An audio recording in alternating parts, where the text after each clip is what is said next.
নাম যোগস্মিতা তালুকদাৰ।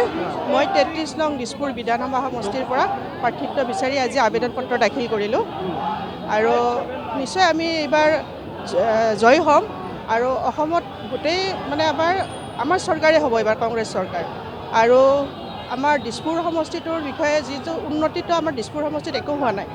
বাহিৰৰ ফালে হৈছে মানে আপোনাৰ ধৰক মেইন ৰাস্তাবিলাকৰ দেখিব খুব ধুনীয়াকৈ বনাইছে, কিন্তু ভিতৰুৱা অঞ্চলবিলাকত যি ধৰণে উন্নতি হ'ব লাগিছিলে আমাৰ দিছপুৰ সমষ্টিৰ তেনেকুৱা একো উন্নতি হোৱা নাই।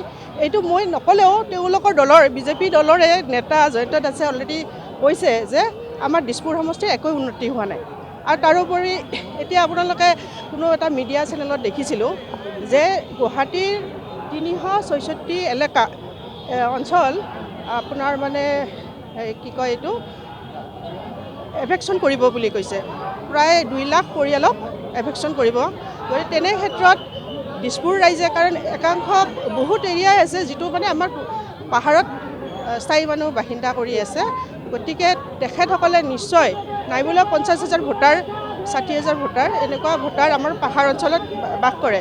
গতিকে তেওঁলোকে নিশ্চয় এইবাৰ সিদ্ধান্ত আমাৰ হৈয়ে ল'ব আৰু এইবাৰ পৰিৱৰ্তন বিচাৰিছে ৰাইজে আৰু গৌৰৱ গগৈ ডাঙৰীয়াক অসমৰ মুখ্যমন্ত্ৰী হিচাপে বিচাৰিছে। হয়, প্ৰাৰ্থিত্ব যাকে নিদিয়ক কিয়, প্ৰাৰ্থিত্ব যাকে নিদিয়ক আমাৰ দলৰ পৰা আমি তেখেতকে সমৰ্থন কৰিম। এইটো নহয় যে মোক প্ৰাৰ্থিত্ব নিদিলে বুলি মই কিবা বিসম্বাদ কৰিম, তেনেকুৱা মই নাভাবোঁ বা মই তেনেকুৱা নকৰোঁ। আৰু দ্বিতীয়তে হৈছে মই অতি বিশ্বাসী আমাৰ হাইকমাণ্ডৰ ওপৰত বা গৌৰৱ গগৈ ডাঙৰীয়াৰ ওপৰত প্ৰাৰ্থিত্ব এইবাৰ মোকে দিব। কাৰণ মীৰা বাইদেউক দুবাৰকৈ দিছে, গতিকে এইবাৰ নিশ্চয় নতুন মুখৰ সন্ধান কৰি নতুন মুখে প্ৰাৰ্থিত্ব পাব বুলি মই আশা কৰিছোঁ।